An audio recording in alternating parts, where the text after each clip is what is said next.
You're listening to Thunderquack Podcast Network.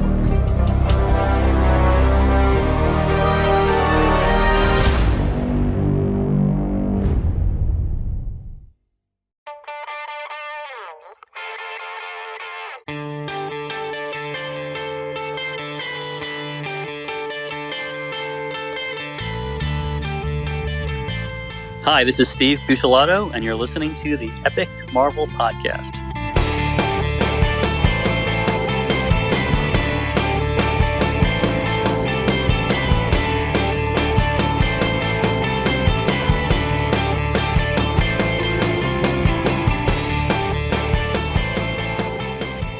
Hello, everybody. Welcome back to the Epic Marvel Podcast. We are back again for another episode of Generation X. This is episode 1B, covering a period of Generation X from 1995. I am your host, Kurtis Findlay. And I am your Generation X host, Gabriel Bustamantez. Before we start and get into the meat of these issues, I want to bring up something that I meant to bring up in the last episode, but I'm going to bring it up in this one. It's the quality of the reprinting, and the restoration in this Epic collection. And I wanted to bring it up last time because we talked about issue number 4, and I meant to talk about it then, but I forgot. So I'm going to talk about it here. Now, Generation X has had past collections. They were collected. The first dozen issues were collected in Generation X Classic Volume 1 and 2. That's the only time Generation X had ever been collected until we got these Epic collections now.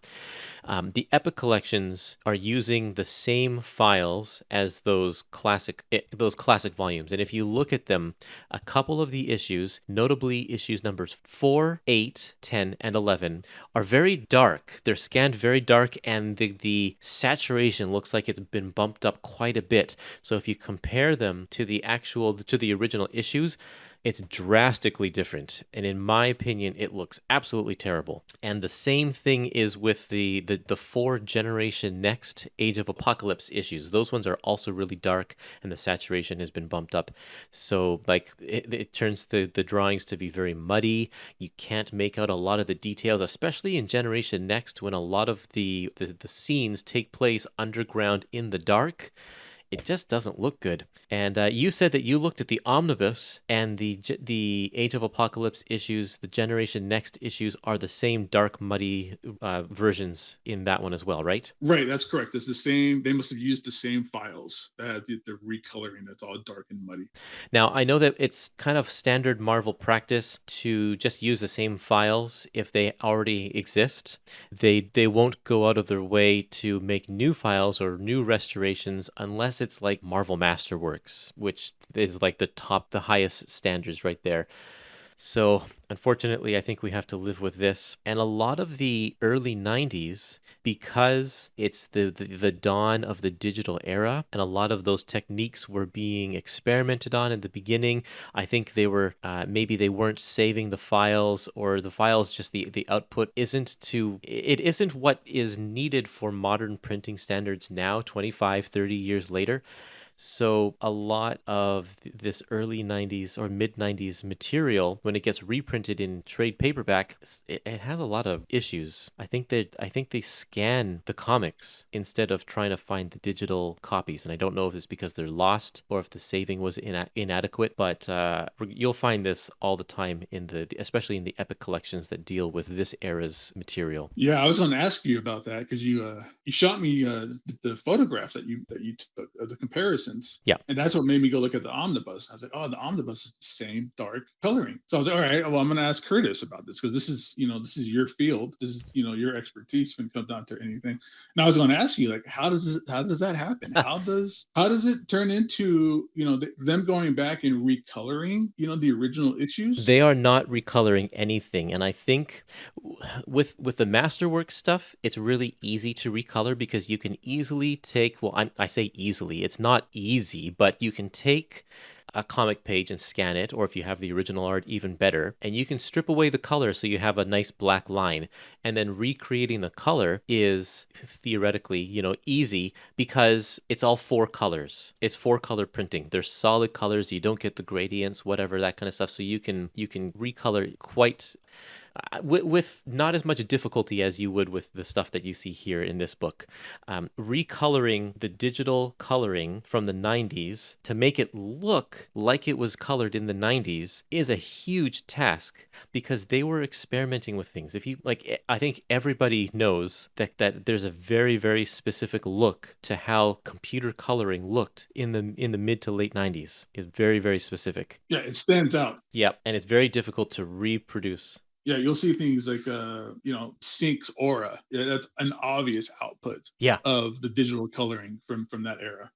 Yeah, and even the way that they create shading and lines on people's faces in order to create the depth in their faces that the penciler and the inker don't include, like that's all very specific to this era. And to have someone come in who is used to now the way the coloring works in 2021, they're going to be like, oh man, this is hard to do. So it seems to me that standard practice for reprinting this era is to scan the comic pages. And so that looks like what they've done. They've scanned they do high quality scans, but then you still have to color correct things because the scanning isn't as accurate as the actual digital file. So they're doing their best to color correct, but I think that it must be just one person who is in charge of doing Generation X number 4, all the Generation Next issues, and probably the few after that. They just, I don't know what happened. They nudged something too high on, and the saturation is way up high. So some of these skin tones, it's most notable in the skin tones. Everett, who's supposed to be African American, he looks orange in most of these pages instead of brown. Right. So I don't know. It's not great. Anyway, that's my little rant on the restoration of these issues here. Thanks for listening. That's what they come here for. Yep, that's right. And not all of these issues look bad. Number 1, 2, and 3 look great. Numbers 5 and 6 look fine. I don't know why it's just some issues and not the others.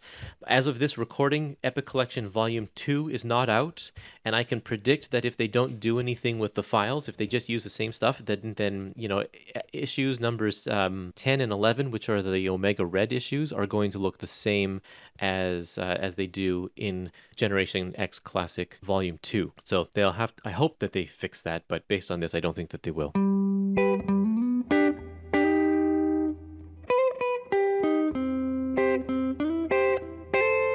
Okay, I think that we should get on with our issues here. Now, I suggested that we talk about Generation Next, the 4-issue series that was part of Age of Apocalypse.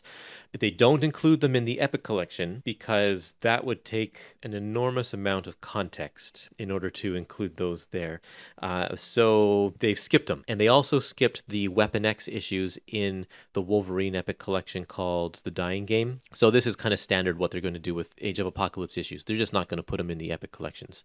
But that doesn't mean that we can't talk about them here on the podcast. Isn't that right, Gabe? That's what they came here for, Curtis. And that's what I came here for, because, those 4 issues are great that we're going to be talking about today. Absolutely. And they do need to be mentioned. They should be a part of the Epic Collection. It'd be nice if they did, but I understand where they're coming from. They kind of keep it kind of condensed into the normal 616 universe stuff.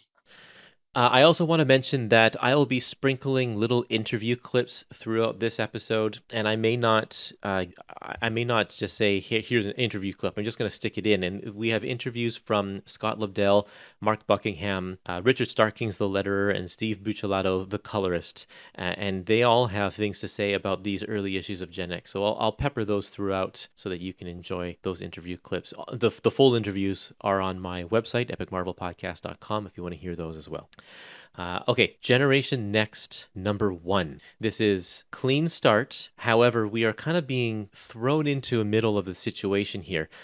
For those of you who have been living under a rock and don't know anything about the Age of Apocalypse, Xavier's son, Legion, traveled back in time and killed Xavier before he could create the X-Men. And then all of the X titles, all like 10 of them or however many there were stopped cold in their tracks and completely rebranded as new titles. It was a marketing brilliance. I was completely impressed when I first read these, just at the sheer fact that they had the audacity to do this. And it's like, it worked out. I'm sure you remember this too, Gabe. This was such a thing. No, this is great when they did this. Yeah. So no, I totally remember what you're talking about. what are your thoughts about Age of Apocalypse overall? So Age of Apocalypse overall is definitely one of the biggest events they ever tried to do. And of this massive scale of a storyline, it is, they stick the landing. It is a great X-Men Marvel Universe related storyline. It's going to be it's a classic these days, I would consider it. So Yeah. I absolutely love this entire era and this entire epic line, or this entire like epic event that they did with this thing. It was massive. It took over everything. And the one thing I really wanted to point out about it, back then, there was no internet. There was no like previews magazine. Yeah. You didn't really get advanced solicitations. So this happened and there was really no warning about it. It just all of a sudden, X-Men was gone and it turned into Astonishing X-Men, and all these titles disappeared and were replaced. Yeah. And continued on through that entire event. Like Yeah. they pulled the brakes on the 616 universe. This wasn't like a side story. The entire universe stopped. And it was all just these Age of Apocalypse storylines that you had to follow and you had to keep going with it. It was a marketing genius ploy, like you said. What I love about it also is that it all fits together so intricately. And you think about the big events that had come just before this. We have the Infinity Gauntlet trilogy, and we had Maximum Carnage and Operation Galactic Storm. Those were kind of the benchmarks at the time that were happening in the early 90s. And Maximum Carnage took over all of the Spider titles, and it was one chapter that led into another. So it's like, chapter 1 was Amazing Spider-Man, chapter 2 was Spectacular Spider-Man, and a total linear story like that through the 4 titles. And same with Operation Galactic Storm, did the same thing. And the Infinity Gauntlet stories had a mini-series that was the main focal point. It had all these tie-ins throughout the Marvel Universe that if you didn't read them, whatever, didn't really matter. Age of Apocalypse was so different in that sense that there is no one overarching mini-series like Infinity Gauntlet, but also it wasn't a continual story chapter by chapter like Maximum Carnage. This one each X title had its own purpose, its own focus, and they all ran concurrently for 4 months, not tying over into each other, but running along the same path, and then eventually all of the titles came together at the very end for XMen Omega. So with Generation Next and also the 2 X-Men titles and a few others, like Magneto has brought together a bunch of mutant rebels that are going to get together and try and overthrow Apocalypse, who has taken over the world and put his mutants in charge of all of the world. And so Magneto's purpose is to gather these certain elements that have to bring together the perfect storm of events that will stop Apocalypse. And his goal is to travel back in time in order to stop Legion from killing Xavier. And he knows that this is the case because Bishop has traveled across the dimensions to warn Magneto that this is why the world is how it is. So the purpose of Generation Next is that Magneto has tasked Colossus and Shadowcat, who in this world are a couple and have a young group of mutant recruits who also want to rebel against Apocalypse. They are tasked to find Colossus's little sister, who is buried deep underground in like an underground volcano where humans are used as forced slave labor. And she is the key because if you know anything about Illyana Rasputin, she can open up portals to other dimensions. And so she's going to be used to take a group of people back in time to stop Legion. So that's the purpose of Generation Next. And if you only read this, then you won't then it's still a satisfying story because there's a goal and they accomplish the goal. But if you read all of the X-Men, Age of Apocalypse stories, you will find out what the other goals are and how they all come together and work together in the very end in XMen Omega. It's just a brilliant setup and it's so well executed. And it was so brave to do just to stop the main universe for so long. Yeah. With no notice. And these are just the books that you had to get for X-Men. For Generation Next, there was actually conversation about whether or not they should include Generation X in this crossover because it had only been running for literally 4 issues. Like, do they stop it or do they not? Oh, just like I said, it's a decision, like, do we keep it out of it and be like, just stay true to Generation X? But my feeling was that we learned so much about who those characters were because of the experience in Generation X that I thought that Generation X was worth it. For Generation Next, I think that it was actually a good idea for them to include, because Scott Lobdell, now free from the restrictions of these mutants who are just discovering their powers, we're now entering a world where they had unrestrained use of their powers. They could use them, and they had to use them for survival since probably the moment they were born, because Apocalypse has been ruling for 20 years. So all of these characters are way more advanced in their powers than we know them in the 616 universe. And so this gives us a look into the future of where these characters will or can eventually become, where their powers will eventually get to. And so knowing that, going back into the 616 universe after Age of Apocalypse, we're like, okay, now I'm really excited for these characters because I know the potential. I know where they can go. Very, very cool. This is also, we talked about it last episode, but this is also our first real glimpse at Mondo as well. That's right. Who shows up later in the series. And we've gotten bits and pits, little cameos and little pieces of him throughout, issues from the last episode. But this is full on Mondo, like you said, but advanced in his powers. And he just is really cool character that we haven't been introduced yet, and that we're going to see later at a different state. It's really interesting how they just kind of just threw him in there, took him back out, and then brought him back in later as a different character, pretty much, who was less advanced. Really interesting, but we do get a glimpse of him and his abilities in here. And he's also different. He talks like the Hulk. He has that caveman speak too. So really interesting. At this point, we don't even know what Mondo's powers are, because the one flashback that we've seen so far in, issue number 3, I think, he was just sitting on a beach. And we know that he's going to be on the team because he's been in these preview issues and whatnot, but we have no idea what his powers are. So then we see him in here, and it's like, oh, he's like a mountain of dirt. He can change his bulk and his mass, and he can absorb different organic materials and stuff. And he's very, very cool.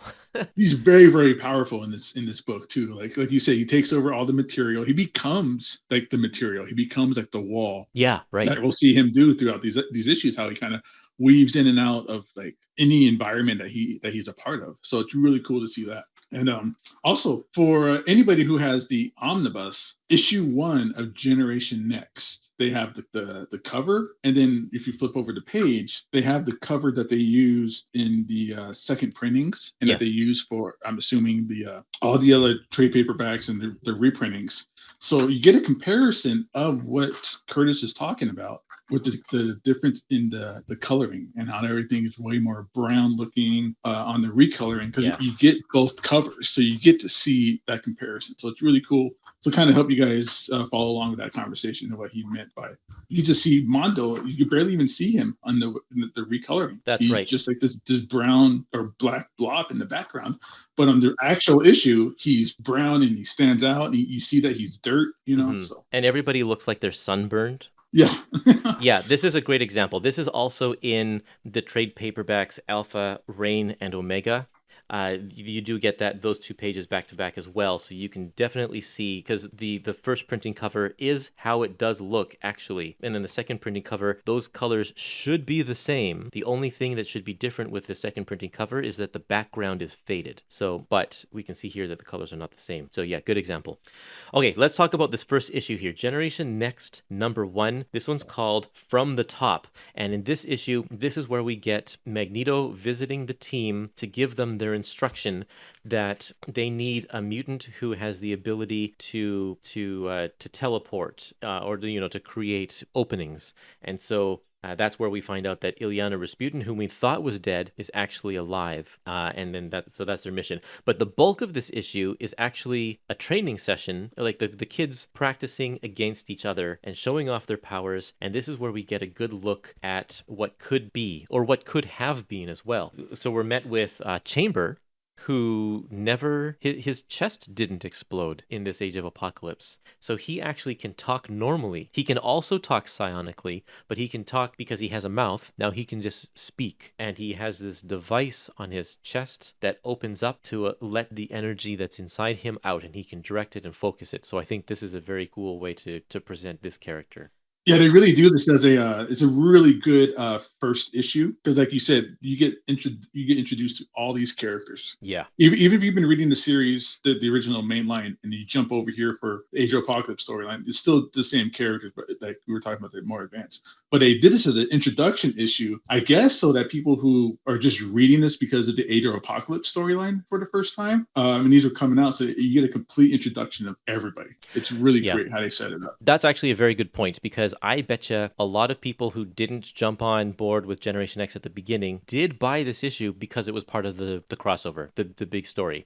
A lot of the X-Men fans who wanted to buy all of the tie-ins would have got this. So yeah, you're right. This is actually very important to establish these characters in this first scene. So we also get Husk, who is a redhead, and her power, she's figured out how to actually morph into different materials and objects underneath her skin. Like normally we've only seen her Husk twice, I think, in this series right now. One was metallic and the other she turned to stone, but it was still her humanoid figure. But in this first opening scene, she husks her hand, and underneath is a sharpened blade. So it's actually a completely different shape. And then in another scene a little bit later, she husks her arms into acid and tries to melt Colossus. And like that is completely, like, we never see Husk do that. In fact, through the entire course of Generation X, and I think even beyond, her powers never ever get to that point. So this is untapped potential for future writers right here. Yeah, and it's a great way to get these characters introduced as being how advanced and cool they can be. Yeah. I want to see more of these characters, honestly. Like, you really fall in love with the characters in this storyline. I think, like, you really get a great sense of who they are and their purpose and their mission.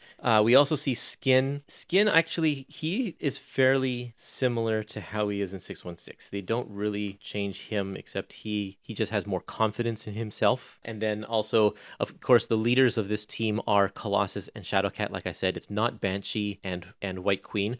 Banshee is in one of the main X-Men books, and White Queen actually she appears in the Weapon X miniseries.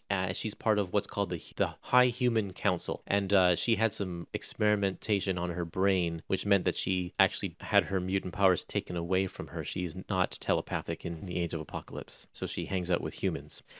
The only other people that we meet in this one is a new character called Vincent, who apparently can turn into a water state, either liquid or mist.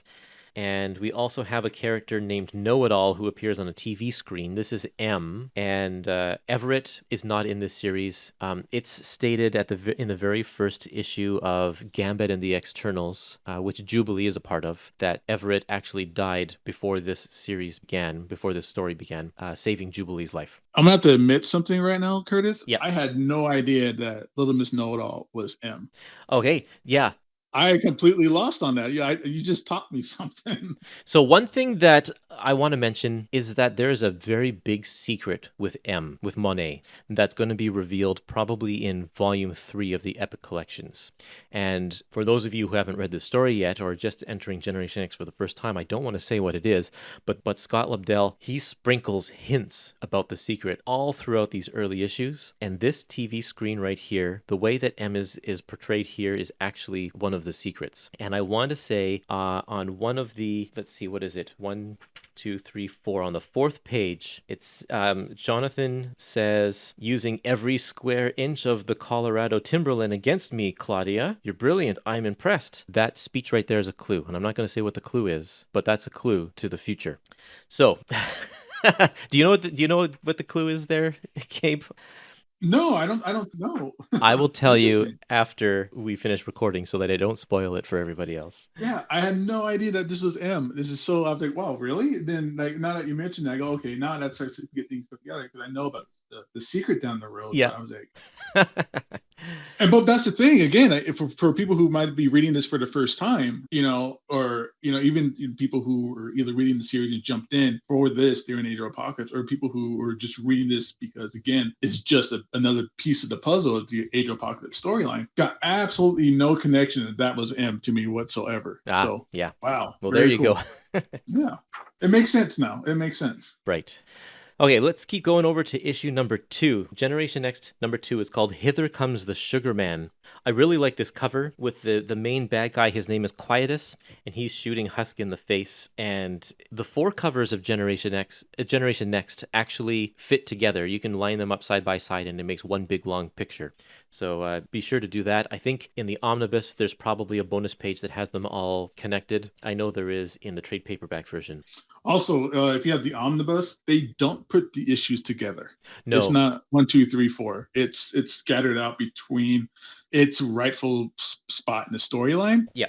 Throughout the omnibus, so they're not connected. So like issue 1, I had to my omnibus has some sticky notes in it marking which issue was which, so that I could follow along as we talk about this. Yeah. Because they're not together in the storyline. And none of the issues are. None of the miniseries are collected together. 1, 2, 3, 4. It's one issue here of Astonishing, and then that turns into Gambit and the Externals, and then that turns into like Weapon X. And so it's you can't really follow along a complete storyline if you just read the omnibus from page 1 to the last page. So it's interesting how they did that in here. It's the same with the trade paperbacks. They probably have the same mapping as the omnibus.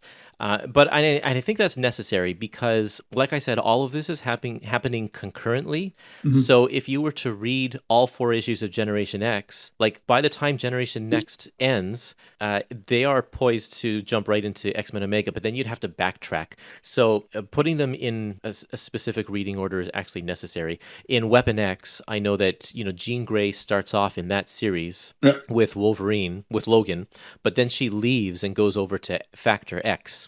So, like, you'd want to have that reading order in place specifically for things like that, right? Because it's all spoilers. Yeah, if you just read it 1, 2, 3, 4, that's it'll right. spoil the other storyline for everything else. Because people, when they were reading these, they were reading it month by month. So you'd read all of the number 1 issues first because that's what came out that month, and then you'd read all the number 2. So it's generally in that order. There's a little bit of difference, but it's generally in that order in the Omnis. Right. Because people always want to know where to start with Generation X or with the Age of Apocalypse, because there's so many different storylines, and it's not a concurrent thing like you said before. It's not 1, 2, 3, 4, 5. It's 4 issues of this miniseries, 4 issues of this miniseries, 4 issues of this miniseries. Yeah. So everybody wants to know, where do I start? So you got to start with issue 1 here, issue 1, issue 1, issue 1, and that's how it's laid out in the omnibus. But if you just want to read all 4 of the Generation Next issues, that's totally fine. It can stand on its own. You'll just be confused when you get to XMen Omega because there's a lot going on in that issue. Right, and they don't really give away much of the other miniseries storylines in this issue or in the storyline either. So no, they don't. It doesn't ruin the other stories at all. They don't touch them. So in this issue here, we find out where Illyana is. She is in Seattle in something called the Core, where a whole bunch of humans are being kept. Now, remember, in this world, humans are all enslaved, the entire human race, and mutants are in control. So the humans are used as slave labor to dig out this volcano, and I don't exactly know how this works, but the volcano is used to provide power for the mutants that are in charge, for Apocalypse's mutants.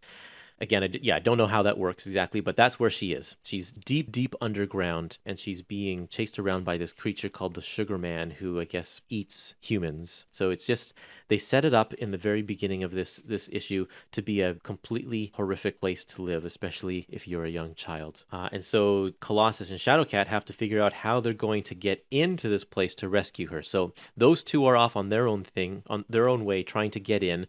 And then meanwhile, Husk and Vincent, they break into the office of the manager, the person who's in charge of the Core, in order to track down which location in the Core is, because they're all assigned to different sections or whatever, sectors. They need to find out where in the Core Illyana is. I just have to say that I am constantly impressed by Chris Pacello's artwork throughout this series. These 4 issues are I don't know if I can say they're even better, but they're so good, just as good as the first 4 issues of Generation X. He's on fire. Yeah, he must have had a great time doing this because he gets to redesign the characters again. Yes.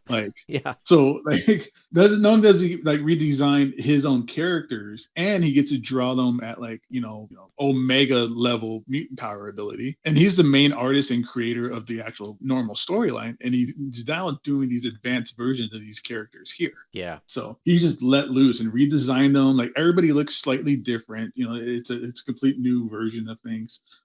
It's a beautiful Chris Picciolo book all the way through. And not just that, but it's also he's designed this underground world. So it's like the dirtiness of it, the grittiness of it. He's got that down. The designs for the Sugar Man are just bonkers nuts. With this creature that's just basically a head with 4 arms sticking out of it. It's like bizarre and awesome. And then this other guy, Quietus, who I don't even know how to describe him. I think he kind of looks like a Muppet. And he looks like, this is exactly what he looks like. This is how I see him as. Yeah. He looks like Slash from Guns N' Roses. Yes. without the top hat, just the really long, like straggly curly hair and like a big nose sticking out through the hair. More or less. Yeah, that's exactly it. It's a fantastic design. It's so up there with Chris Picciolo and his style. And this whole issue, there's no action. There's no action at all. They're just sneaking around. And I mean, I guess there's one piece of action where Quietus punches Paige, but that's it. But it's still so engaging and captivating the entire time.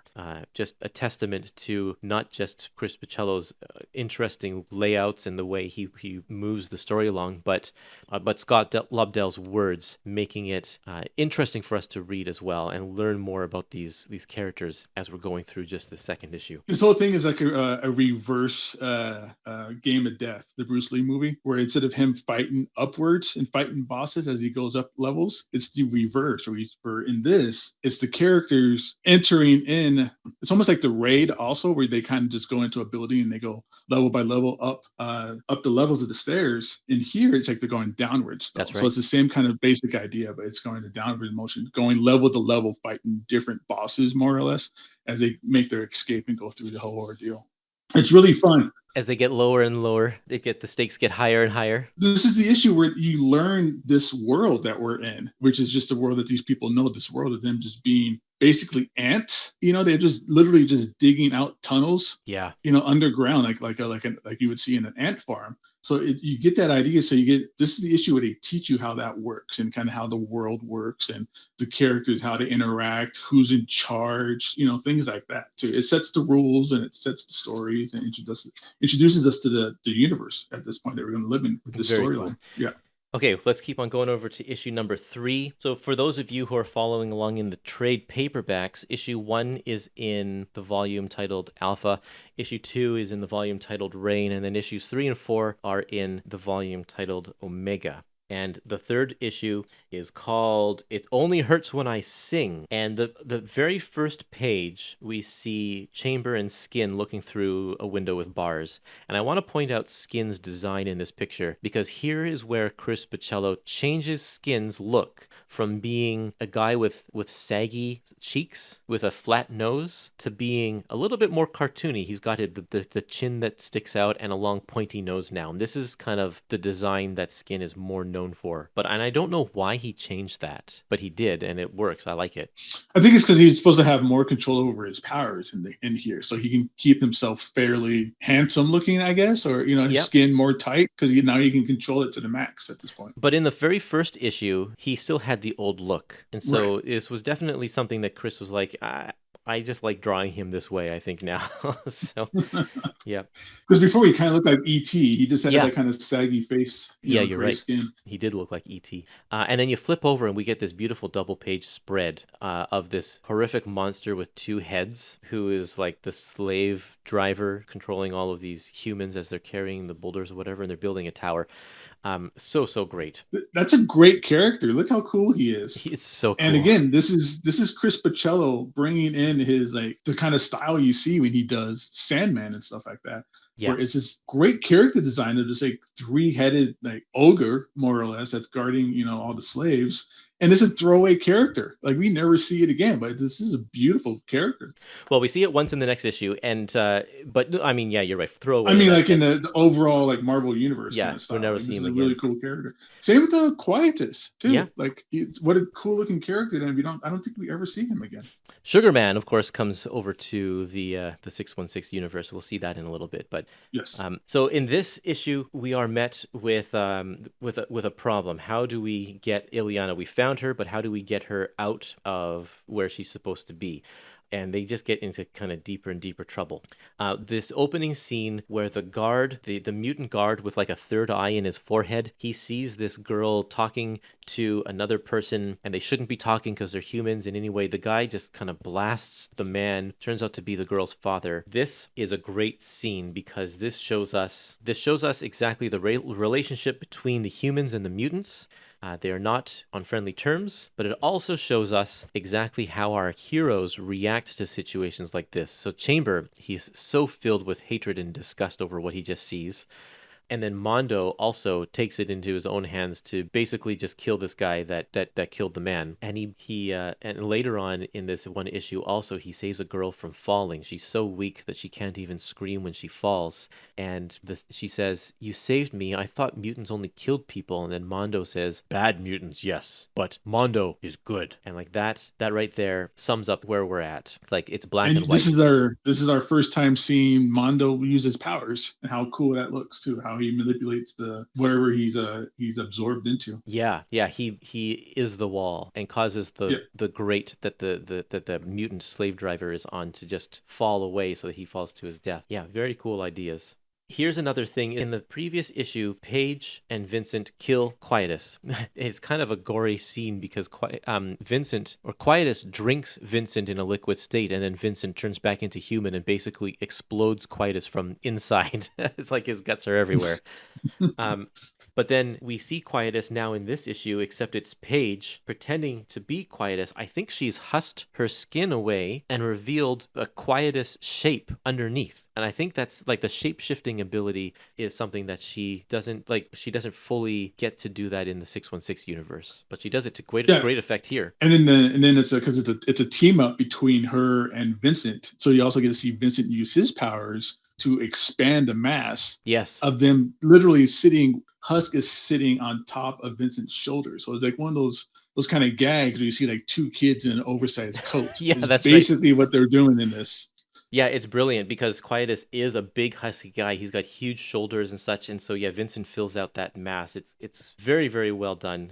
Great teamwork, great thinking. And we get our first glimpse of Sugarman because in the first issue he is basically just in shadows terrifying the kids, or in the previous issue. And so it's almost like a Jaws effect where you're afraid of the character, but you never get to see the character. Yeah. So here's what we get to see what he looks like with this really gnarly design that Chris Michello put on him. And he's massive. He's just so huge. He's carrying around like a Thor hammer, and he's got like a cigar in one hand. You know, it's really cool design, and Very it's cool. one that they recently put out a toy of this character. Yeah, like a Build-A-Figure, right? Yeah, he was the Build-A-Figure of like some wave that came out not too long ago. But yeah, really cool that he's still around and they're still using him and making toys of him. I hope they use him in the comics more. He's just got such a great design that how could you leave him alone for too long? Yeah, because they still use Dark Beast every so often. He still shows up kind of randomly, like in the universe. That's cool. Not so much with Sugarman. Yeah. Okay, at the very end of this issue, Quietus, who is really Paige and Vincent, meet up with Chamber and Skin, but then they get cornered by the Sugarman, and this is where things really come to a head because they're now deep underground, and Mondo has found Illyana, but they don't know how to escape. This is also we get introduced to where you see Illyana working a character named May. Right. And I don't know if I'm correct about this, but I think that's supposed to be Aunt May in the Age of Apocalypse. Really? You think so? I think that if I remember something it's ringing a bell to me for some reason that is actually Aunt May. It could and be. This is her in the Age of Apocalypse. Wow, that's amazing. And Peter Parker himself shows up in the 2-part Age of Apocalypse miniseries called X Universe. So you can see him there. But yeah, that would be really cool if that's Aunt May. That's very neat. Yeah. Okay, Generation Next number 4. It's called Bye, and Mondo has saved Illyana and is trying to get her out of there. Meanwhile, all of these characters are cornered by all of these mutant trolls that are underground, and they just start a big fight. So we've had basically no action for the 3 issues. This issue is all action from start to finish. It is just them trying to fight their way out. And let me tell you, this is a very sad issue. It is. It hit me hard because I mean, we haven't known these characters for very long. We only knew them for 4 issues, and then it was Age of Apocalypse, and then we've only known these versions for 3 issues. But they get so overwhelmed by the amount of mutants that are trying to kill them underground that they can't make it out. The only 2 people that make it out underground are Colossus and Shadowcat, and Colossus tries his best to run back and save them, but it doesn't work. He can't get back in time. It's just absolutely heartbreaking. I knew that, all the miniseries had to end at a certain place, and I knew that meant that Illyana had to get back in order to be used for the final story in Age of Apocalypse Beta or whatever it's called. Yeah. Gamma or Omega or something. Omega, yeah. But everything else was kind of up in the air, and I had this girlfriend whose last name was Espinosa, who I named, I actually named Skin after her. Okay. At least her last name. Right. And we broke up, and it was a terrible breakup. It was the only time in my life only 2 times in my life I was actually sad when I broke up with somebody. And I was really, really, really sad. And when I sat down to the computer to write Generation X4, I was like, everybody dies, because I was so sad. And so that's why that ending is so depressing. Yeah. Because that's how I was feeling at the time. And, Wow. So that's why that was such a tragic. And then even like the sad part with Paige looking at Colossus, like, you're really going to do this? You're really going to leave us here? That was the worst. Yep, that worst. She's just looking behind her as the door's closing. Holy cow. Yep. Yeah. But then he goes to Kitty, and he's like, "Yeah, I tried," and she is like, "Oh," and she realizes that he didn't really try. Yeah. And you realize that he saved his sister, but he lost the kids, but really he lost Kitty as well in that moment. Mm-hmm. Even though they didn't all live very much longer, we knew that was the end of the 2 of them, because she was never going to forgive him. Yeah. And it's absolutely heartbreaking, and you could just see and you could feel the defeat that Colossus feels when those steel doors shut for the final time, and he's unable to make it through. Yeah, this whole 4-issue storyline is basically a heist movie. Yeah, you're right. And this is the part where they got the object that they need, and now they're just running for it and trying to escape. And that's what this is at this point, because Mondo, again, now we get to see how his powers work. He's absorbed Illyana inside of it. Yeah. Yeah, like he's created a cavern inside that she can be in or something. Yeah. Right. Did you catch the Watchmen reference? Is it the little button that's on Sugarman? He has a smiley face button. Oh no, there's a wall that says "Who watches the Watchmen?" Is that right? What's the Watchmen reference? The one I'm talking about is page 1 of issue 4, where it's page 1. So it's that smiley face watch, but it's and how it's zooming out. That's the exact way that Watchmen #1 opens up. You're right. Yeah, Sugarman also has a smiley face watch on his whatever his belt. Yeah. And I thought that there was a scrawled on the wall in one of these issues. It says "Who watches the Watchmen?" But that actually might be issue 5 or 6. I'll have to keep an eye out for that. But I think that Chris Bichello was a big Watchmen fan. It seems that way, at least. Oh yeah, of course. Who isn't though? Yeah, exactly. I'm really interested in Colossus's character in this series, because the Colossus that we know, especially through the Claremont era, is one who is he is full of compassion, even though which is offset by his big physical appearance. We have that contrast of big and menacing, but a gentle inside. But this Colossus, he is not gentle on the inside. And in fact, many times throughout this series, we get the impression that he actually doesn't really care about the kids that he has in his trust. He really just cares about Shadowcat. And once he finds Illyana, he has many comments that are like, "She's the mission. I'm only going to look out for her. Everything else doesn't really matter." And the only reason he goes back and even tries to save the kids at the end is because Shadowcat was going to do that herself, and he didn't want her to get hurt. Yeah, it's a really, and the character design is so much different of this as well. So yeah, he's normally shown as the gentle giant. He's the same, huge gentle giant type character here. I mean, not the gentle giant side, and then he has just a really cool like bandana over his face and the long flowing bandana like dreads off the back. Really a cool design as well. But yeah, different character for Kitty as well. A real kind of reverse of her character as well, where she is ruthless. Yeah. In the training session in issue 1, where she was slashing at Husk. Yeah, she's got kind of these Wolverine claws on one of her hands, which I think alludes to maybe I haven't read any of the Age of Apocalypse stuff that has been written after this miniseries, but maybe she has a past with Logan, which would make sense based on, you know, her relationship with her in 616. But I really feel like elements of this Shadowcat have now come out in how Shadowcat is portrayed as Kate nowadays in like the Dawn of X era of X-Men. Oh, okay. Because she has grown up more and has become more ruthless and just more, I don't know, more mature. More mature, yeah. I think a more lot mature, of that more grown up. we've kind of has turned into kind of a foreshadow of where Kitty turns out to be these days. Man, just look at all of these monsters that are in here. This is like I was just looking at that one with the zipper down his face. I was like, that is cool. Very cool. And the double page spread that happens like the 4th page into this issue, where it's just like, how many new character designs did Chris Pichello have to come up with in this one issue for all of the creatures that are underground here? It's just wild. And I love the full bleed too on the omnibus. I mean, yeah, it's the same for the whole series, I think, with Generation Next. But they carry that over here too as well. I'm noticing that. Yeah, you do get the full bleed pages also. Yep. It's quite wonderful. Okay, so after this, if you want to keep on reading the Age of Apocalypse stuff, Shadowcat and Colossus take Illyana to the pages of Amazing X-Men number 4. And while it's not a hugely significant story, you do get to see Shadowcat and Colossus kind of reunited with the rest of the team.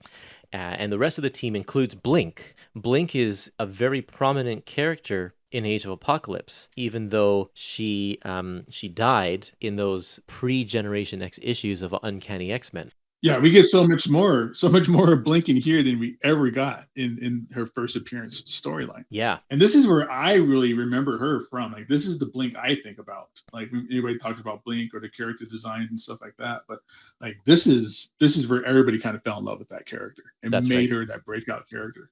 So there's one scene in here. This issue is written by Fabian Nicieza, who wrote the half of the Phalanx Covenant issues. Rogue comes down to Colossus and Shadowcat, says, "Colossus, what happened? Where are your students?" And Colossus says, "They didn't make it." And then Blink, who's also there, says, "All of them? No, all of them. I should have been there with them." And then Morph, right beside her, says, "Just be glad you're still alive, Clarice. We are." It's a complete 100% role reversal of the Phalanx Covenant story, where they all survived, but Blink died. But in this one, Blink is alive, and they all died. I love that parallel. That's a really cool paradox how they did that. That is really neat. Yep, very cool. And then from there, we go to X-Men Omega. And in X-Men Omega, we now get the results of everything. So Illyana has to go inside the Umcron crystal to create her portal. And she can only go with Destiny and Bishop. And these are all things that have happened in the other issues leading up to this point here. The reason why you need to read this is because Colossus just kind of goes nuts. He senses that Illyana is in danger because of something that's going on. I think bombs are going to be dropped on the Umcron crystal. But he goes charging toward the crystal, and Shadowcat steps in his path to stop him, and he thinks that she's going to phase herself, so he just plows right through her and tramples her, and she dies, and he is filled with grief. I'm like, holy cow. That's so rough. So rough. Yeah. And then Gambit nails him from behind, and so he dies too. Everybody dies. Every single character in Generation Next dies in this series. It is absolutely brutal. Nobody survives. And they're just such great characters too. I just wish we could get more of these characters in some one-off miniseries or something.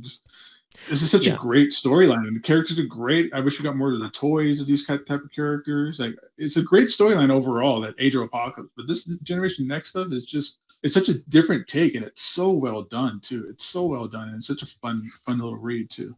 Yeah, I mean, they bring back Age of Apocalypse every once in a while to do a new miniseries and stuff, but I don't think that the Generation Next characters are usually included. I know that Colossus and Shadowcat sometimes appear. Yeah, I've seen toys of them recently, and everybody knows the design of Colossus because of that probably too. Yeah. But never any generation. There's no Generation X or Next anything really. Like, Yeah. I remember you mentioning before how why isn't there any kind of reproduction or new trade paperback or Epic when, what was it, the 20th anniversary that just passed? The 25th anniversary, yeah, 25th, two years ago. And it was crickets. Yep. Of anything to do with Generation Next or its characters or anything. And and then we got this. This is great, but yeah, just there's no attention still to these wonderful characters. I'm waiting for the moment when they realize that they should do some Marvel Legends for these guys. How cool would a Marvel Legends chamber figure be? I think that'd be awesome. Or Emplate. Yeah. I want an Emplate. I would take a Quietus. That's such a cool character. I'd love to see a Quietus design, or even like maybe they could do multiple Mondos where he's like a complete tree or other kind of elements that he kind of phases into. Something. They got to do something. Yeah. Okay, let's hop back over to the Epic collection now, because we're going to finish off talking about the last few issues of the Epic.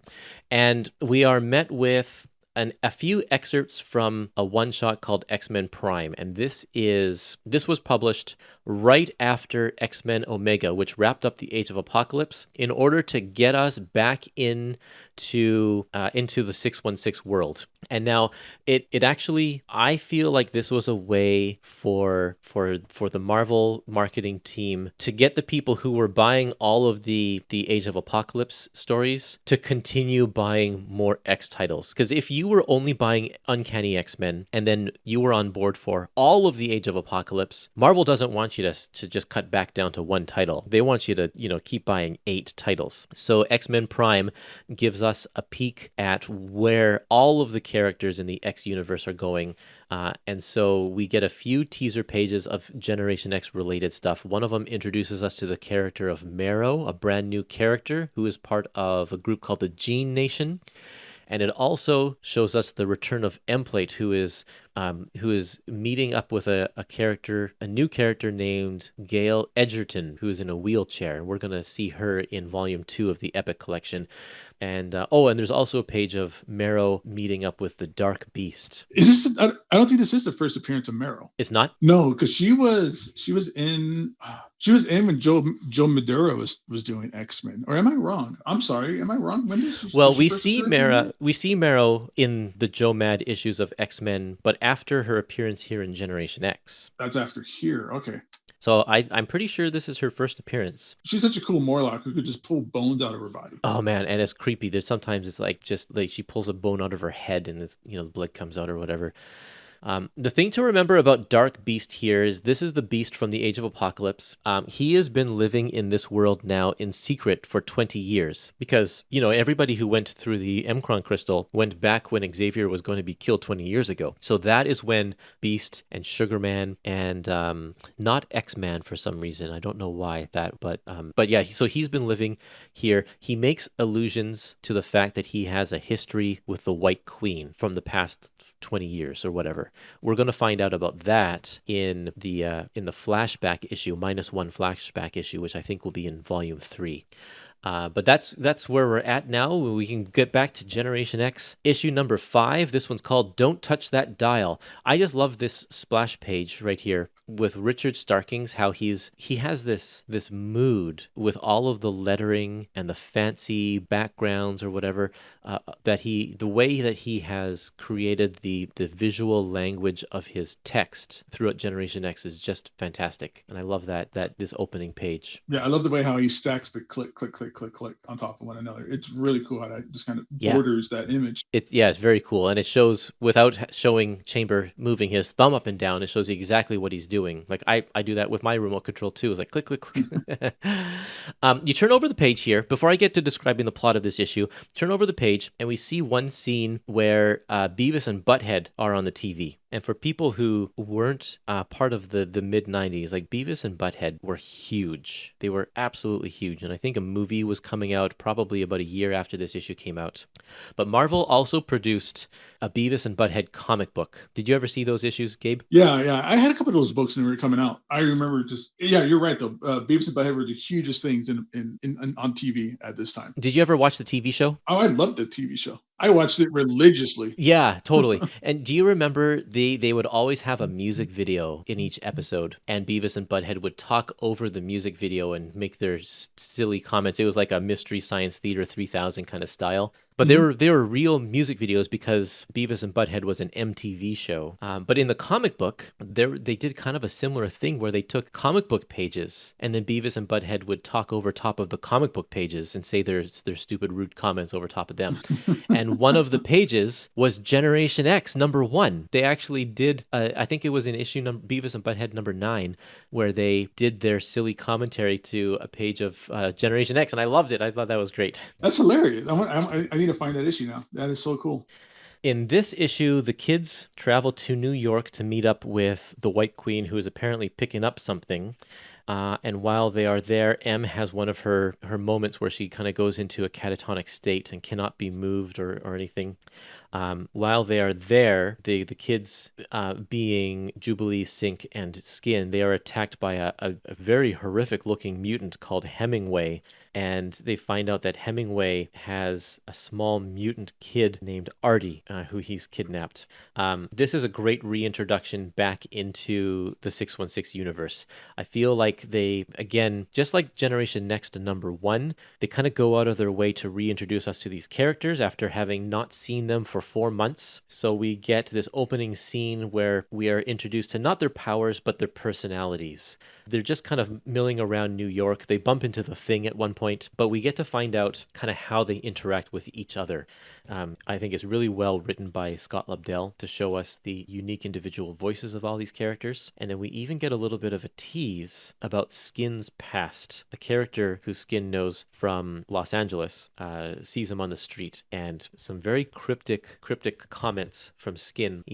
He threatens this guy, and he says, "As far as anybody knows, I'm still dead, especially Torre. You got a problem with that?" So it's like, oh, everyone thinks he's dead back home, hey? And who's this Torre? I wonder if we're going to figure out who they are. So that all comes up later on in the story. Very gangster movie-like, too. Totally. It's great. Yeah. We also have a scene where Sean is trying to communicate with Penance by speaking different languages, and Penance is not responsive to any of the languages that he's speaking. Now, one of the things that I want to say is that Penance, Scott Lobdell's original concept for Penance is very, very different from what she actually ends up being after Lobdell leaves the book, because other writers take her in a completely different direction. But Penance, and you can get a hint of this from some of the collector previews and the bonus material in the back, she's actually Yugoslavian, and her name is Yvette. Okay, yeah. Ultimately, the story was going to be that, I want to say Yvette, was that her name? I don't remember. That's the name in the collector's preview, but I don't know that it was ever used in the series. Okay, so Yvette was a Yugoslavian war orphan. Okay. And the idea is that she was deaf, and because she was deaf, there's that scene in the beginning of Generation X where, I think it was the second issue or maybe third issue, where Jubilee is trying all these different languages on her, and she won't respond to any of them. Right. And so it's like, well, where's she from? Where's she from? And it turns out she's deaf. And even when, what's her name, Emma goes into her head, she can't figure it out because she doesn't have a frame of reference. She doesn't understand language. So oh, yeah. Emma didn't realize it at the time, but what that meant was, Emma just couldn't figure out, like, what the fuck is going on inside this person's head. But really what it was is that she had no basis for, being able to communicate. So the idea of words meant nothing to her. So, and so identifying things by words meant nothing to her because she didn't even have this concept of, like, oh, that is a chair, or that is whatever the word for chair is in Yugoslavia. Wow.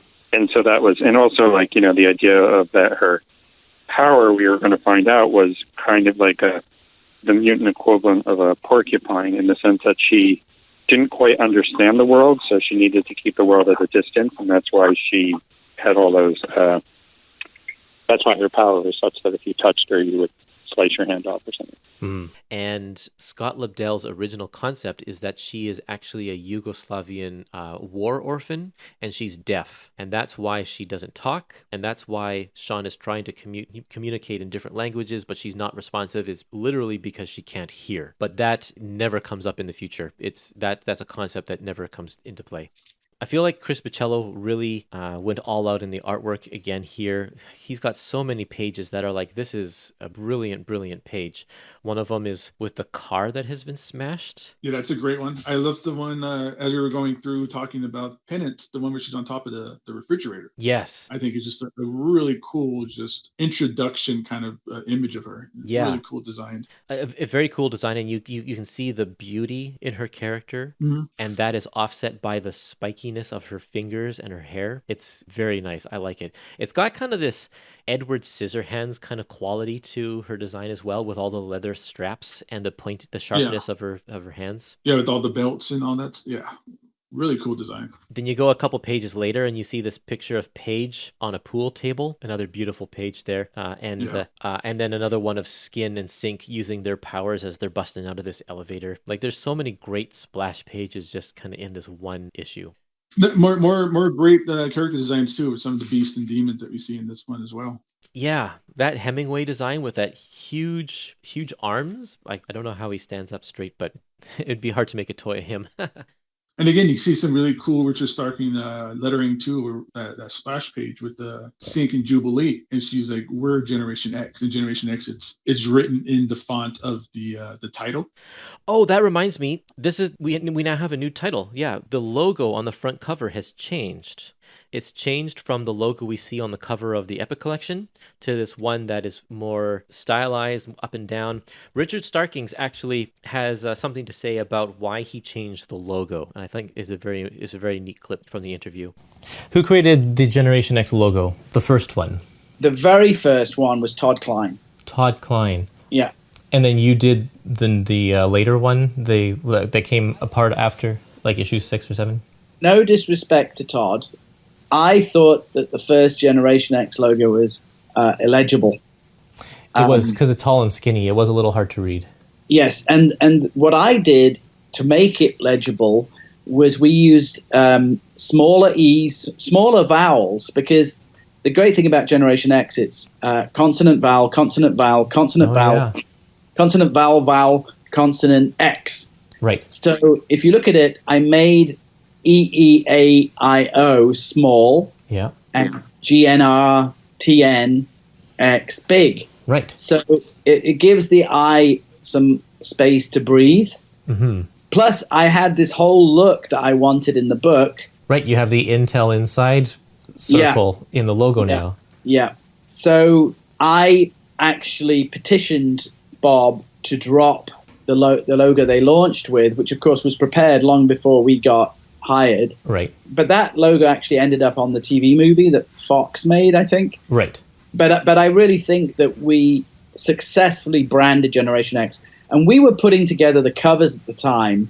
Later on, so you'll see that on the first few issues, the logo isn't stretched, and it's easier to read. Mm-hmm. On later issues, they started stretching it, and it tormented me. Right. I think the last cover we put together was for the 25th issue, and I consciously went back to the shorter logo, which I find more legible. It's very neon-like, with how like the lines connect to each letters a little bit. It's very neon-looking. Yeah, neon that's sign. right. That's a good call. Okay, next issue number 6. This one's called Notes from the Underground. White Queen has apparently been captured, and this happened off screen. We don't know anything about that. And then the kids who are following Hemingway track her down and save her. There's a subplot with Chamber and Husk. We didn't mention that in the last one. Husk has been drinking, and this is where we get the teenage kind of real life coming in. In XMen Prime, we found that the legacy virus is back, and Moira McTaggart is dying from the legacy virus. And Husk, she's having kind of an existential crisis. She thinks, why am I bothering doing all of the studying or training or trying to be a better person if the legacy virus is just going to kill us all? So she has some things to work out with Chamber helping her out. it's pretty topical for today. Yep. With the world going on these days. So Yeah, true. very interested to see how that worked back then as well. In the double page spread where Emma is kind of all tied up, at one point she says, "The people in the disco, before Leech canceled my psi powers, I saw their slaughter in your minds." So that happened in the pages of Uncanny X-Men number 322, where they meet more members of the Gene Nation. And I guess the concept here is that the Dark Beast, over the last 20 years while he's been in hiding, has been experimenting on Morlocks to make them more powerful and more horrific or whatever, and Marrow and Hemingway are results of those experiments. And they've created a new branch of the Morlocks called the Gene Nation, and they're going to wipe out all humans and all good-looking mutants and all that kind of stuff. Yeah, it's like the extremist offshoot of the Morlocks. That's right. So the interesting thing about the way it works here in Generation X is that we don't get a conclusion to that story. We're met with these characters. They beat up Generation X, and then they go away, and we never talk about them again throughout the rest of Generation X. The Gene Nation story is wrapped up in Uncanny X-Men 325, which actually also has a cameo appearance from Generation X. They play baseball with the X-Men. They don't have a hand in actually finishing up the Gene Nation story, so I see why they didn't include that issue in this collection. But it's there for all you Generation X completists like myself. It all matters. It all matters. That's right. You know that. Wolverine cameo in this issue, which is great to see because, of course, this is the first time that we get to see sort of the reaction of Wolverine seeing Jubilee going off and kind of doing her own thing apart from the X-Men, because since Jubilee debuted in the late 80s, they've kind of been a thing, a team, a partnership, and now they have to go their separate ways. It's a very father-daughter kind of type relationship they had for a while. Yeah. For a very long time. Very much a part of the characters at this point. And this is a good conversation. I like this conversation between two of them here, and we get a little bit more of that coming up in a Wolverine issue that is included in this collection as well. Yeah, that Wolverine issue is really great. And what's interesting here is gives you a little bit of a timeline where this is after Wolverine had the adamantium stripped from his bones, so he's kind of he's in that form, not the no nose form quite yet, but it's still the more kind of feral version of him, as his mutant powers, his healing ability starts going out of whack, so he starts getting a little more scarier looking. So you can see that here too, but he kind of shapes up. So at the very end of this issue, there's an explosion in one of the dormitories. We don't find out why it is. And Scott Lobdell kind of jumps around the issue, because once we get into issue number 7, he just mentions that there was an explosion in the dormitory, and they don't really ever really address it. They address it a little bit. That's right. But it's like, why did we have a cliffhanger with an explosion if we're not going to like really deal with the aftermath or even talk about why it happened? There's one scene in issue number 7 here where Chamber and Page talk, and we find out just through their talking that the explosion is a result that Page tried to kiss Chamber, and I don't know if it's an allusion to like getting sexually aroused that he exploded, but I think that's probably a little bit of what it is. Yeah, and then that's because that's the storyline where they started talking, where we get introduced to their relationship and how.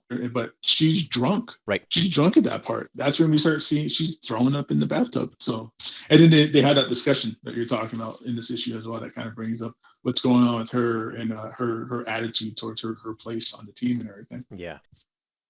I also like how they on the covers, when they reprint the covers for this, they have the issue number they blacked out the what would be where the barcode would be located with the black box and a number, because for whatever reason, Marvel at the time, they didn't print the actual issue number on the cover or as a part of the artwork or anything like that. It was hidden basically in that barcode box. Yeah. In the bottom there. I don't know why they did that. They did that for quite a while. Yeah, it's impossible. If you're back issue diving and you're flipping through that box of comics and you're looking for Generation X, number 8, it's impossible to find if you're just flipping through, because you have to pull it out and find that barcode and then decipher the coding of what issue number this is.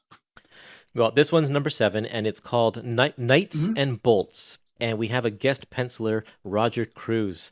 And this part of Generation X history is notorious because Chris Pichello had left because Chris had to go back to work for DC, who was doing a follow-up miniseries to the Death limited series that Chris was the artist for before Generation X. And so Chris was just saying, I'll be gone for 4 months and I'll come right back. But there ended up being delays, and he was actually ended up being gone for over a year. He doesn't come back till issue 17. Yeah, you really miss him in this too. It's a real left turn art style wise. It really is. Roger Cruz is such a cheesecake artist compared to Chris Pichello. All of those kind of sensibilities of being a little bit more normal and down to earth are thrown right out the window with Roger Cruz. You see the scantily clad White Queen with her body that's like contorted in weird ways, and she drops her towel in front of Sean, and Jubilee herself, who's supposed to be 13 and a half, like this workout gear that she's in, the spandex and stuff, makes her look like she's 18. It's like Roger Cruz is not paying attention. Yeah, and it's just an odd art style, and the idea that it's the storyline of it's Sean having a dream, a fantasy about White Queen, and saving her. Yeah. It's very odd. This whole issue is kind of a transition between stories. Mm-hmm. It gets us from the Gene Nation story that we just experiences and sets up what's going to happen with the team's going to travel to Ireland in a second here. But we get a couple of hints about Sean's past because he was an Interpol agent before he was on the X-Men. So he's having some flashback scenes, and we don't know anything about that, but that story will be told in future issues. What it is that Sean Cassidy and White Queen is their living arrangements have changed because of circumstances, and they're invading each other's dreams. Right. So we're getting some more of that kind of back and forth with their relationship here as well too. That's true. We really do get to see how they work together come out in some of the dialogue here. And that's going to be shown as they team up through the next couple of issues as well. The scene where White Queen invades Sean's space is actually in the Generation X live-action movie when she invades his dreams. It's one of the direct references to the comics. They're the few direct references to the comics that movie actually makes. So there's another little hint about the secret, M's secret. We see it here when Jubilee is trying to rip away something that M is reading, and we find out that it's like some coloring pages from her childhood. That's a little clue right there. Yep. Not going to say what the clue is. It's just a clue. Nope. There's some stuff going on that really happens in the next volume that we're going to discuss when that shows up too.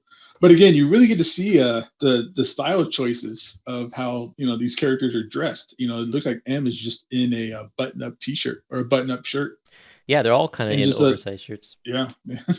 There's an interesting scene here later on where M confronts Gateway, and she says, "How much longer do we have to stay here with these children? Why can't you train me in my powers, mentor?" She calls him mentor, and I don't know that we've had any clue about that before, that they have a past, a history, and then it's really not brought up again either. I don't recall. They kind of just dropped that story.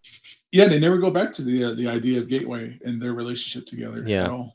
Okay, at the very end of this issue, we find out that, Sean gets a phone call and he finds out that his castle, his family castle back in Ireland has just disappeared. So they're going to have to figure that out. An entire castle just up and disappeared. Yep. That sounds like a good comic book story for you. Yep, there you go.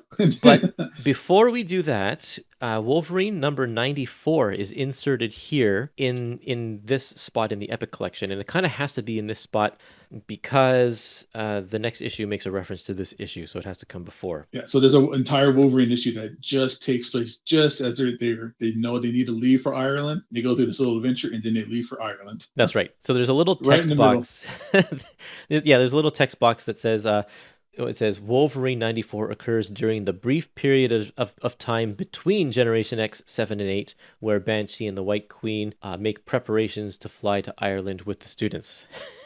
Yeah, this is interesting because this is one of the few times that Generation X gets kind of peppered into a different title. They usually stay within their own lane for the most part. Yeah, and they'll make a cameo appearance like I said, that they were playing baseball with the X-Men in that other issue. But yeah, they are the primary focus of this issue here. And I think it's to, I'm sure it's to help sell the title because lots of people were buying Wolverine at this time. And, let's give a little taste of X-Men. But this is important for Generation X because this is, other than issue number 1, this is the first time we've seen them in a training session where we've seen them as actual students. Yeah, and they are being trained by Wolverine. Yeah. Right. And then this fits perfectly with the Epic collection in here because other than these first couple of pages with the cyber storyline that doesn't interact with anything else in this issue, this could have just been the next issue of Generation X. It really could.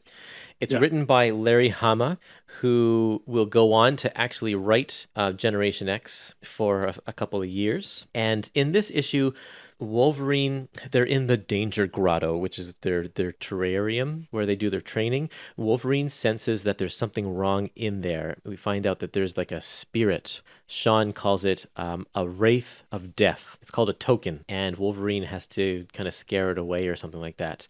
And at one point, I can't remember who it is. I think Sean calls Wolverine a puka, and they don't really explain that of what that means. But Wolverine's the puka who has to get rid of this token. It's such a random issue, and it kind of doesn't really make sense at all. But it's just there. But Larry Hama will actually bring the concepts of the puka and the token back into Generation X when he ends up writing the title a few years down the road. It's a good story, though. I like the story a lot. I think it's really kind of fun just to see them kind of get trained by Wolverine, and it gets interrupted, of course, by this spirit. And it's a nice tight storyline. Just the one issue little book here, and then you get right back into the next issue of Generation X. Yeah, a nice tight story is right. I mean, it doesn't. There are a few things about the token that just don't make sense, but it's a great character piece. I think Hama writes the characters all well, and it's just a nice chance for Jubilee and Wolverine to have another moment. And I think what this does also is gives validity to Jubilee, because up until this point she's been like, when I was with the X-Men, and the kids are all like, yeah, when you were with the X-Men.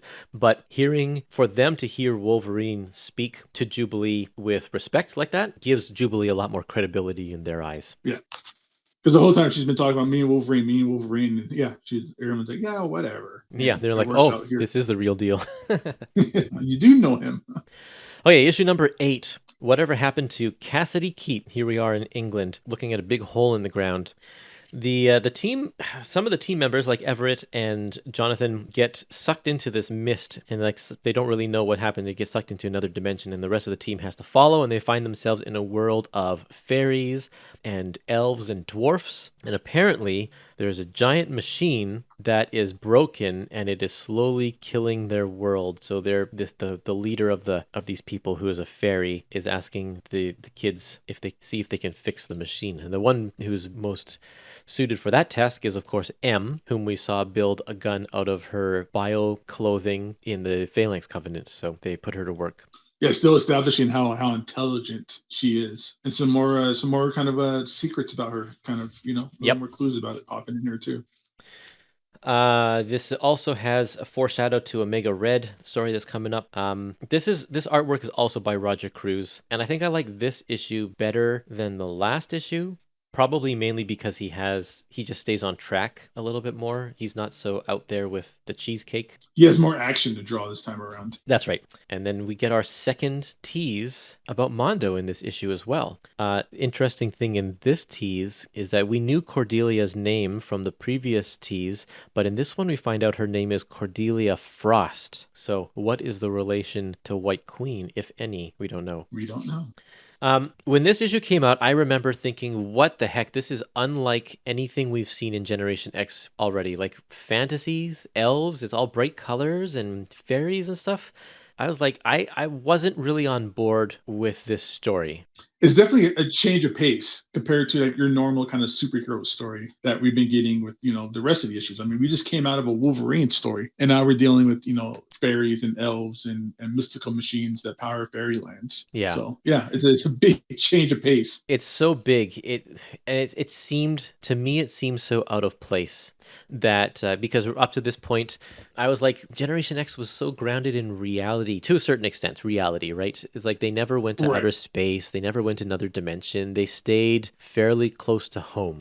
And now we're not only in another universe, but it's a universe that's filled with, essentially cartoon characters, and that just seemed so off. But And I think some of Roger Cruz's artwork does that too, because it makes it really.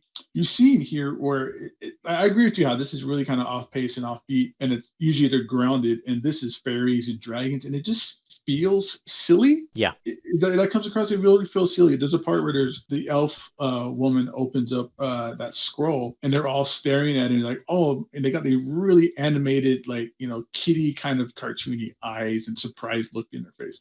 So it's just a real change of pace from the rest of the series for the most part, where we get this divergent. I suspect, though, that had Chris Bachalo been the artist on it, I wouldn't have questioned it as much.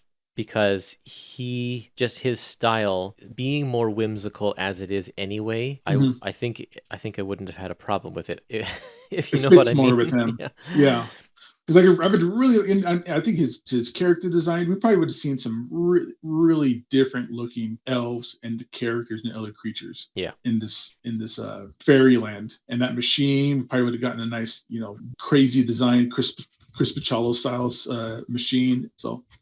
Or you can see a Chris Bachalo dragon. That would have been great. Oh, man, yeah, I want to see that. That would have been great at this point. Okay, the last issue in this book that we're going to talk about today is issue number 9, and it's called Someplace Other Than Here. And now we have a new guest penciler, Tom Grummett, whom I'm most familiar with his work on Superboy around the Death of Superman era. Yep. I actually really like Tom Grummett. I think he's an excellent artist and storyteller. I really like his work. And while I, again, at the time, wasn't so impressed because I really wanted Chris Bachalo back, I look back on this stuff and realize that, he actually did a pretty good book. And he's used to teen stories. He's done a lot of work on teen books over the years, so he had a really good feel, I think, for these characters as we go. Because he's going to do, I don't know, maybe 6 or 7 issues while we're waiting for Chris Bachalo to come back. Yeah. So in this issue, there's 2 stories here. One is the fixing of the machine while Skin tries to keep a dragon from entering and gumming things up. And then there's this other part where Banshee and White Queen are looking for the children. You know what I find interesting about this too, Curtis? Yeah, what is that? Is how old is Skin supposed to be in this? He's supposed to be, they're all like really young teenagers, right? Yeah. And did we see him smoking cigarettes here with the dragon? Right, yeah. So kind of a piece of the time that we had back then. I mean, Marvel Comics was still showing characters smoking. That's right. Heroes, especially heroes smoking. Underage heroes in here as well. Yeah, very good point. Yeah, and I think that also just shows it's a easy way to show that he has had a life on the other side of the tracks. Like, oh man, he's smoking a cigarette. He must be, He's a tough guy. He's a tough guy. Exactly. He's from the streets. This is the issue, I think, where we really get a good sense of Sean and Emma's relationship. There's so much just bickering going on here that it's quite funny, actually, just seeing them go at it and not agree on things and trying to work together and stepping on each other's toes. But it works. It's quite good. And then Chamber has the save the day moment where they need someone to power the big contraption. And so Chamber just goes in there and lets loose. and powers the whole thing. And Banshee has a couple of good lines here about that. He thinks to himself, just how much power does this lad have at his disposal? And for that matter, how can we be sure that he's not done as much damage to this poor body as he's likely to do? So I think that Scott Lobdell was trying to hint at the fact that the more Chamber uses his body, the more deformed he's going to get, or the more it eats away at him. But that never really happens. That once Scott Lobdell leaves the book, they never wrap that up or continue that way of thinking. It would be nice to have seen. Yeah, and that happens a lot with this. A lot of Scott Lobdell stuff gets sidetracked when he leaves. Like a lot of the little character stuff that he plugs in. Yep. Takes a different pace when the new writer comes on. It does.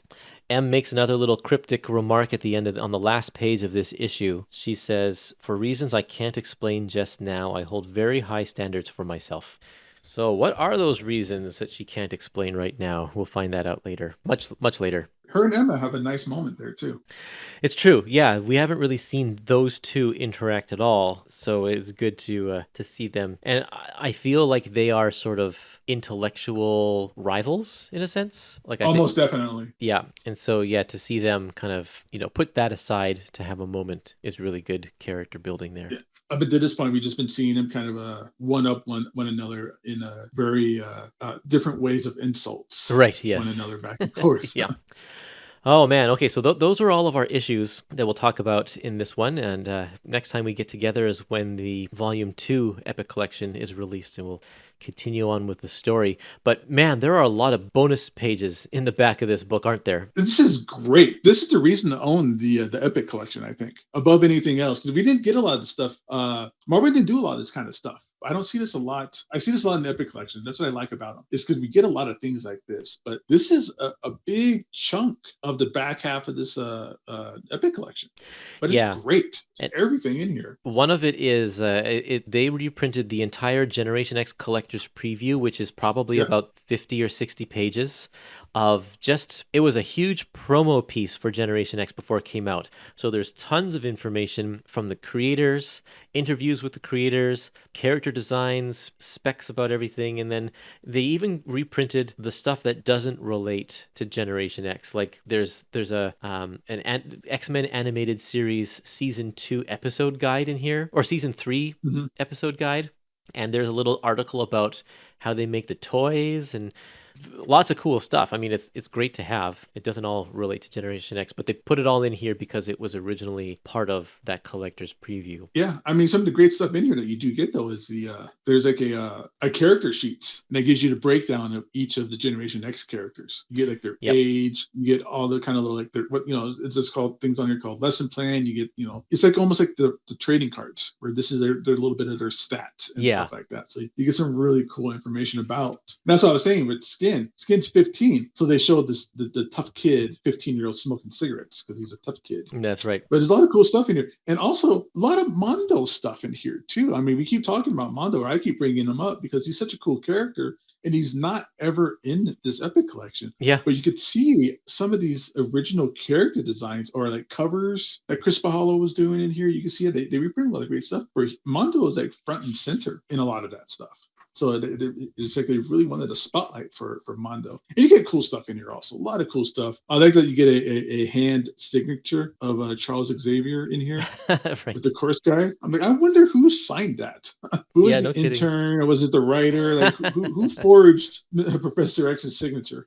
And then we also get what was called the 75-cent Ashcan edition, which was a smaller size. It's printed larger. It's printed full comic book size in this, but it was a small mini comic, basically, which was used as an advertising thing. Marvel did that a lot in the mid-90s, is they had these Ashcan editions, which were just black and white promo pieces that they would use. I think it was to be a placeholder for copyright purposes or something like that before the actual title launched. Yeah, it was like a proof of life. Proof of life, yeah. Is what these things were. They were to show that, the concepts is alive and if we're actually going to do it. And then, a lot of times it's like the first issue. It's just like a test out for the paper and things like that. It's really cool. I like Ashcans. I collect them sometimes. I have a couple of Ashcans of different series.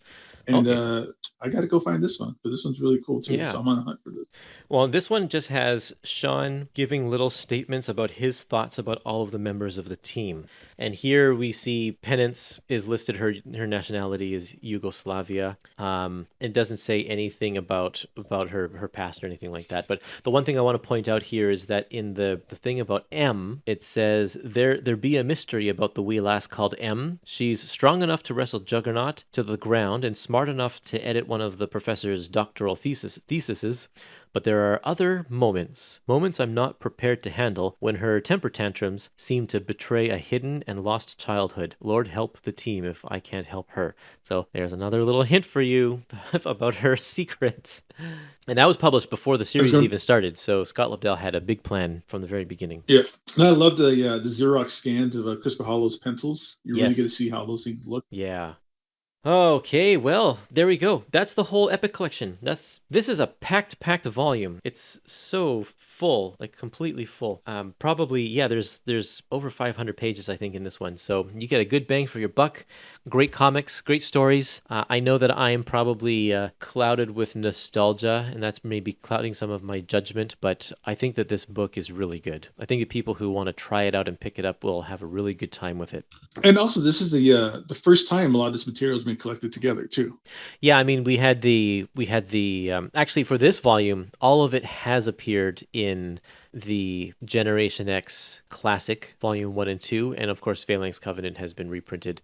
So we actually have to wait till Volume 2 to get material that hasn't been reprinted before. Okay. That's one thing. That's what I'm enjoying about these Epic collections for Generation X is, you can't find them anywhere. Yeah, it's true. Yep. I mean, you could back issue hunt for them and things like that, but if you're not a single person and you just want to read them in trades, Volume 2 will be the first time that all that stuff comes out, and we get some reveals about M. So I'm looking forward to Volume 2.